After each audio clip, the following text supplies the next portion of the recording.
بعد مرنے کے جو پوچھے گا خدا ہم سے، کہیں گے دنیا کا ہر شخص ظالم تھا قسم سے۔ کہنے کو سب کہتے تھے حق سچ کی باتیں، اندر سے بڑا جھوٹا تھا ہر شخص قسم سے۔ ہر موڑ پر دکان سجی تھی مکر و فریب کی، دولت کو عورت کو نوچتا رہا ہر شخص قسم سے۔ بعد مرنے کے جو پوچھے گا خدا ہم سے، کہہ دیں گے ہر شخص ظالم تھا قسم سے۔ محنت اتنی خاموشی سے کرو کہ تمہاری کامیابی شور مچا دے، اگر ثابت قدم رہا جائے تو راستے خود بخود بن جاتے ہیں۔ زندگی استاد سے زیادہ سخت ہوتی ہے کیونکہ استاد سبق دے کر امتحان لیتا ہے اور زندگی امتحان لے کر سبق دیتی ہے۔ مومن وہ نہیں جس کی محفل پاک ہو، مومن وہ ہے جس کی تنہائی پاک ہو۔ بد نصیب ہے وہ شخص جو والدین کی خدمت کر کے ان کی دعا نہیں لیتا اور لوگوں سے کہتا پھرتا ہے کہ میرے لیے دعا کرنا۔ کبھی آنسو، کبھی سجدے، کبھی ہاتھوں کا اٹھ جانا۔ انسان جب ٹوٹ جاتا ہے تو اللہ بہت یاد آتا ہے۔ اگر تم کسی کو چھوٹا دیکھ رہے ہو تو تم اسے دور سے دیکھ رہے ہو یا غرور سے۔ مشکل وقت میں دلاسا دینے والا کوئی اجنبی بھی ہو تو وہ دل میں اتر جاتا ہے، اور اس وقت میں کنارہ کر لینے والا کوئی اپنا ہی کیوں نہ ہو دل سے اتر جاتا ہے۔ سب سے زیادہ جاہل وہ ہے جو گناہ سے باخبر ہوتے ہوئے بھی گناہ کرے۔ سب سے زیادہ مفلس اور خالی ہاتھ وہ ہے جس کے پاس اعمال صالح نہ ہوں۔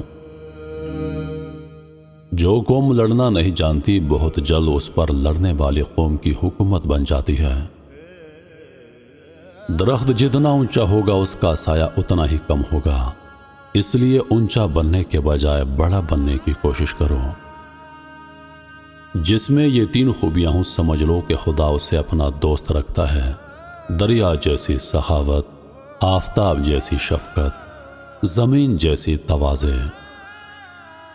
برائی کی مثال ایسی ہے جیسے پہاڑ سے اترنا، ایک قدم اٹھاؤ تو باقی خود بخود اٹھتے چلے جاتے ہیں، اور اچھائی کی مثال ایسی ہے جیسے پہاڑ پر چڑھنا، ہر اگلا قدم پچھلے قدم سے مشکل ہوتا ہے مگر ہر قدم پر بلندی ملتی ہے۔ جو شخص روکھی سوکھی کھا کر بھی مطمئن رہتا ہے وہ سب سے زیادہ دولت مند ہے، کیونکہ اطمینان دنیا کی سب سے بڑی دولت ہے۔ موت کو یاد رکھنا نفس کی تمام بیماریوں کا علاج ہے۔ ماں کی گود سے لے کر قبر کی دیوار تک زندگی کے ہر پہلو پر نظر ڈال کر دیکھ، اللہ کے سوا کوئی کام نہیں آتا۔ انسان کا دل توڑنے والا شخص اللہ کی تلاش نہیں کر سکتا۔ زندگی کے ہر موڑ پر صلح کرنا سیکھو، کیونکہ جھکتا وہی ہے جس میں جان ہوتی ہے، اکڑنا تو مردے کی پہچان ہوتی ہے۔ تم کس دنیا پر فخر کر رہے ہو جس کا بہترین مشروب مکھی کا تھوک شہد ہے اور بہترین لباس کیڑے کا تھوک ریشم ہے؟ مجھے اس دنیا سے کیا لینا جس کے حلال میں حساب اور حرام میں عذاب ہے؟ رشتوں کی خوبصورتی ایک دوسرے کی بات کو برداشت کرنے میں ہے۔ بے عیب انسان تلاش کرو گے تو اکیلے رہ جاؤ گے۔ قسمت اور بیوی بے شک پریشان کرتی ہیں لیکن جب ساتھ دیتی ہیں تو زندگی بدل دیتی ہیں۔ وجود جتنا بھی حسین ہو آخر کردار بازی لے ہی جاتا ہے۔ گھڑی کی ٹک ٹک کو معمولی نہ سمجھو، یہ زندگی کے درخت پر کلہاڑی کے وار ہیں۔ محبت سب سے کرو لیکن اس سے اور بھی زیادہ محبت کرو جس کے دل میں تمہارے لیے تم سے بھی زیادہ محبت ہے۔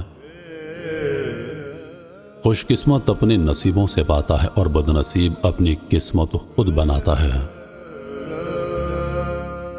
کسی سے اتنی نفرت نہ کرو کہ کبھی ملنا پڑے تو مل نہ سکو، اور کسی سے اتنی محبت بھی نہ کرو کہ کبھی تنہا جینا پڑے تو جی نہ سکو۔